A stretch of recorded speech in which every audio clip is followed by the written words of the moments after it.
চলে এসেছি তোমাদের বহু কাঙ্ক্ষিত video last minute suggestion ICSE board 2025 এর জন্য।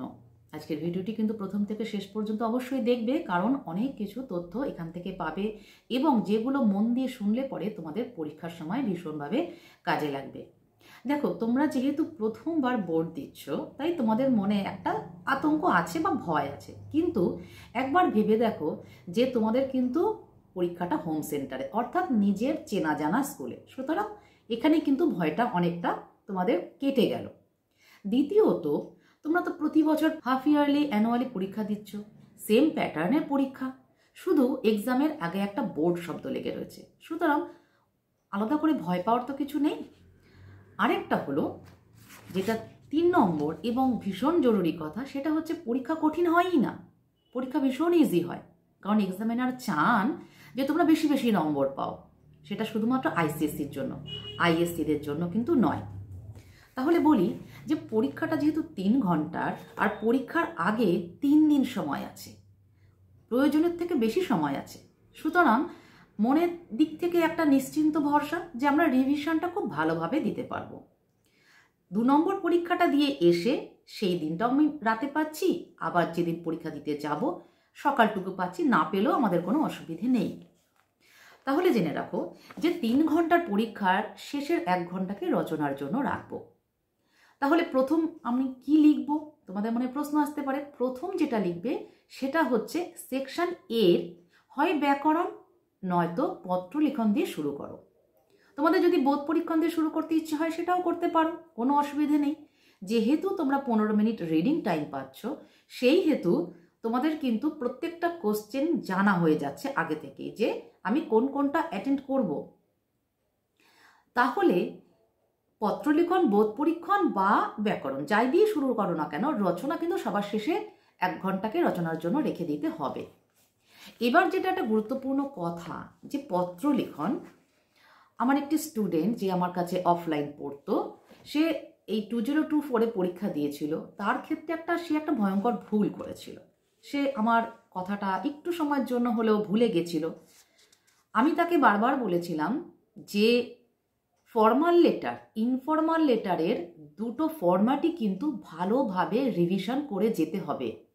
এমনটা নয় যে আমি ফর্মাল লেটার লিখতে ভালোবাসি না তাই আমি ইনফর্মাল লেটারেরই ফরম্যাটটা রেডি করে যাব, বা আমি ফর্মাল লেটার লিখতে পছন্দ করি তাই ইনফর্মাল লেটারের ফরম্যাট আমার না জানলেও চলবে, এমনটা কিন্তু নয়, যেটা আমার সেই স্টুডেন্টটি কিন্তু ভুল করেছিল। ও কিন্তু ইন্টেনশনালি ইনফর্মাল লেটারের ফরম্যাটটাকে একেবারেই রিভাইজ করে যায়নি এবং আমি তাকে বারবার বলেছিলাম করে যেতে। যাই হোক, সে কোনো কারণে সে মনে করেছে আমার দরকার নেই, সে ফর্মাল লেটারের ফরম্যাটটা রেডি করে গেছিল।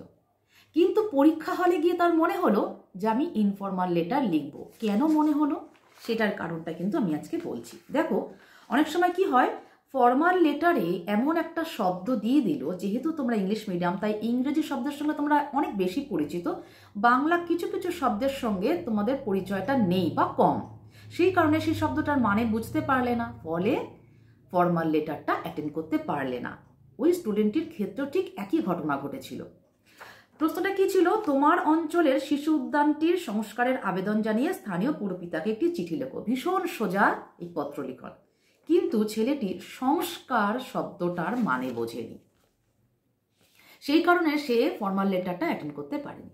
সে ইনফর্মাল লেটার অ্যাটেন্ড করেছে, অথচ সে রিভাইজ করে যায়নি একবারের জন্য ফরম্যাটটা, ফলে ওখানে তার অনেকটা নম্বর কিন্তু মাইনাস হয়ে গেছে। কারণ আমি জানি, ডেফিনেটলি জানি যে সে ভুল করবেই, কারণ সে সেটা প্র্যাকটিস করে যায়নি। সে স্মৃতি থেকে এনে এনে লিখেছে। পরীক্ষার হল কিন্তু স্মৃতি থেকে টেনে এনে লেখার জায়গা নয়। তোমাদের পরীক্ষাটা তখনই কঠিন হয় যখন তোমরা প্রস্তুত হয়ে যাও না। তোমাদেরকে সব রকম প্রস্তুতি নিয়ে যেতে হবে।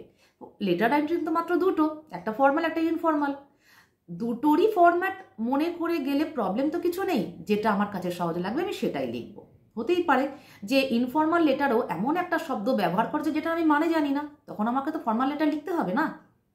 সেই কারণে বলবো এই ভুলটি কেউ করো না।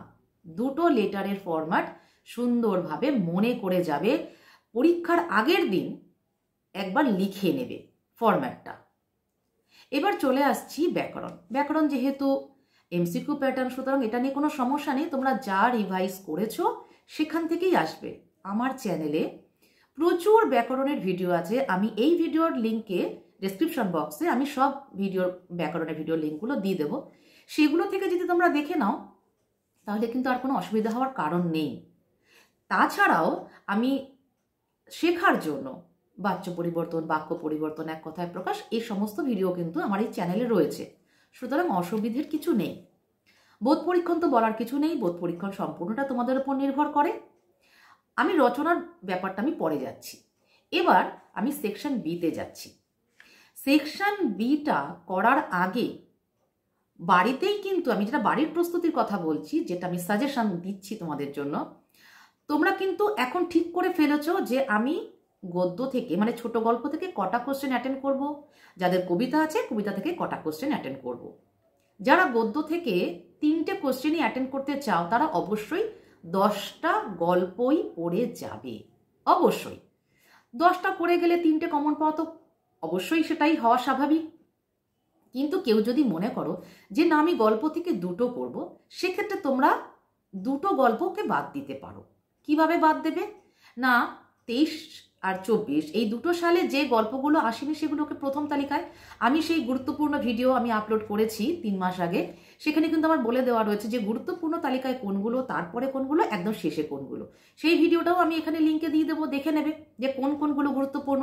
সুতরাং যারা 3টে অ্যাটেন্ড করবে তারা 10টা গল্প পড়ে যাবে, যারা 2টো অ্যাটেন্ড করবে তারা অবশ্যই 6টা বা 7টা গল্প পড়ে যাবে। 7টা পড়তেই হবে, 7টার মধ্যে 2টো কমন পাবে। কিন্তু যারা কবিতা থেকে যারা 3টে অ্যাটেন্ড করতে চাও তাদের ঠিক 10টা কবিতাই পড়ে যেতে হবে, আর যারা 2টো অ্যাটেন্ড করতে যাও তাদের 7টা পড়ে যেতে হবে। ঠিক আমি যেভাবে বলেছি, যে ভিডিওটা আমি দিয়েছিলাম সেখানে কিন্তু সব বলে দেওয়া রয়েছে তোমরা কিভাবে নিজেকে প্রস্তুত করে যাবে। এবার যাদের চাঁদের পাহাড় আছে তারা কি করবে? তাদের জন্য তো এরকমভাবে তো হতে পারে না যে এটা এই পর্বটা ইম্পর্টেন্ট, ওই পর্বটা ইম্পর্টেন্ট নয়। কেন বলা যায় না? কারণ এটা একটা গোটা উপন্যাস, এমনটা নয় যে এখান থেকে এসেছে সুতরাং আর আসবে না। তবে 6 নম্বর পর্বটা কিন্তু পরপর 2 বছর রিপিট হয়ে গেছে, 23-এও এসেছে, 24-এও এসেছে 6 নং পর্ব থেকে। সুতরাং ধরে নেওয়া যেতে পারে 25-এ আর আসবে না। কিন্তু 6 নং বাদ দিয়ে বাকিগুলো তো তোমাদের ভালো করে পড়তেই হবে, কারণ রিপিট হতে পারে। তাহলে একটা গোটা উপন্যাস থেকে শুধু 6 নম্বর পর্বটা বাদ দিয়ে তো কোনো লাভ নেই। সুতরাং গোটা উপন্যাসটাই তোমাদেরকে পড়তেই হবে, এছাড়া আর কোনো রাস্তা নেই। যারা চাঁদের পাহাড় থেকে 3টে উত্তর দিতে চাও, কি একটা দিতে চাও, কি 2টে দিতে চাও, এরকম কোনো অপশন দেওয়া যাবে না যে তোমরা এই 5টা করো, ওই 7টা করো, বা এই 10টা পর্ব করো, বলা যাবে না। তাদের গোটা উপন্যাসটাই থরলি পাই টু পাই লাইনগুলো তোমাদেরকে রিডিং দিয়ে যেতেই হবে। আর আমি আমার এই চ্যানেলে প্রত্যেকটা গল্প, কবিতা, চাঁদের পাহাড়ের প্রত্যেকটা পর্বের উত্তর, প্রশ্ন, এমনকি অতিরিক্ত প্রশ্ন উত্তর সমস্ত কিছু দেওয়া রয়েছে। আমি জানি, আমি নিশ্চিত আমার কাছে তোমরা ফিডব্যাক দেখে নিতে পারো। যারা 2024-এ যারা পরীক্ষা দিয়েছিল, আমার চ্যানেলকে ফলো করেছে, তারা কিন্তু ভীষণ উপকৃত হয়েছে, ভালো নম্বর পেয়েছে। এমনকি আমার অফলাইন স্টুডেন্টরাও অনেক ভালো নম্বর পেয়েছে। সেটা নিয়ে কিন্তু বলার কথা নয়, বলার কথা হচ্ছে যে তোমরা কিভাবে রিভিশনটা করছো তার উপর ডিপেন্ড করবে। তোমরা যদি পুরো প্রস্তুতি নিয়ে যাও যে আমি 80 নম্বরেরই উত্তর দেব, তাহলে কিন্তু কিচ্ছুকে বাদ দেওয়া যাবে না। ঠিক এইভাবে তোমাদের চলতে হবে। তাহলে সেকশন বিটা হয়ে গেল। এবার চলে আসছি রচনাতে। রচনা কিন্তু ওখানে বসে তুমি ডিসিশন নেবে তো বটেই, কারণ রচনা কি আসবে তার উপর তোমার ডিসিশন নিতে হবে যে আমি কোনটা লিখব। তার আগেও বাড়িতেও তো তোমার একটা প্রস্তুতি আছে না? বাড়িতে তুমি কি করছো? 3 ধরনের রচনা পড়ছো, একটা বর্ণনামূলক, অভিজ্ঞতামূলক এবং আত্মকথা, যেটা না আসার চান্স বেশি, তবু তোমাদের পড়ে যেতে হবে। তাহলে এই 3 ধরনের রচনা তোমরা পড়বে। কিভাবে পড়বে? এই যে পরীক্ষার যে শুরু হচ্ছে তার আগে যে কটা দিন তোমাদের হাতে আছে, সেই কটা দিন তোমরা কি করবে? প্রতিদিন সারাদিন যত পড়াশোনাই করো, যে সাবজেক্টই পড়ো, ঘুমোতে যাওয়ার আগে একটা রচনা পড়ে ঘুমিয়ে পড়ো। মুখস্থ তো নয়, একটা জাস্ট রিডিং দিয়ে ঘুমিয়ে পড়ো। কি রচনা পড়বে?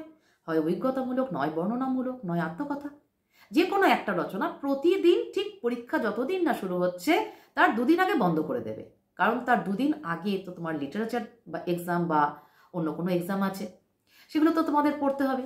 সুতরাং তোমাদেরকে এটা করতেই হবে যে প্রতিদিন ঘুমোতে যাওয়ার আগে একটা রচনা রিডিং দিয়ে দাও। ওতে কিন্তু আর কোনো ক্ষতি নেই, তুমি সারাদিন যা পড়েছো তারপর কিন্তু প্রলেপ পড়বে না।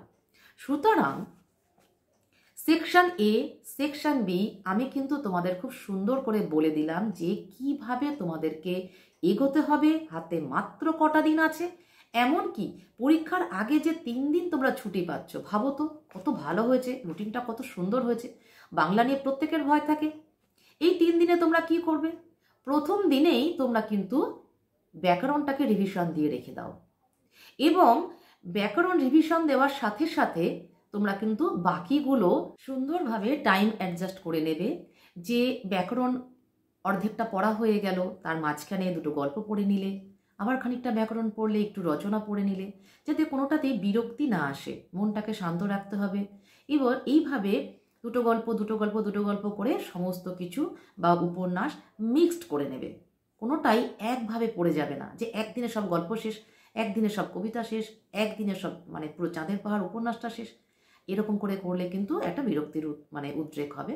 সুতরাং ওভাবে নয়, কখনো এটা ভাগ ভাগ করে তোমরা রিভিশনটাকে কমপ্লিট করো। কিন্তু মনে করো না যে হাতে 2টো দিন আছে, 2.5 দিন আছে, সুতরাং এই সময়টা একটু বিশ্রাম নিই না। পরীক্ষার মাঝখানে কোনো বিশ্রাম হয় না। পরীক্ষার মাঝখানে বিশ্রাম নিলে মনটা কিন্তু অন্যরকম হয়ে যায়, মনটা একটু অশান্ত হয়ে যায়। সুতরাং বি কোয়াইট, মনটাকে স্থির রাখো, শান্ত রাখো নিজেকে। পরীক্ষা সুন্দর হবে, পরীক্ষা নিয়ে কোনো চিন্তা নেই। পরীক্ষা হয়ে যাওয়ার পর তোমরাই আমাকে ফিডব্যাক দেবে, ম্যাম দারুণ পরীক্ষা হয়েছে। যারা আমার চ্যানেল নিয়মিত ফলো করেছো, যারা উপকৃত হচ্ছ বা আগামী দিনে হবে, প্রত্যেকের জন্যই আমার অনেক শুভেচ্ছা, অনেক ধন্যবাদ। তোমরা মন দিয়ে পড়াশোনা করো, সুস্থ থাকো আর খুব ভালো রেজাল্ট করো, আমার আশীর্বাদ রইল।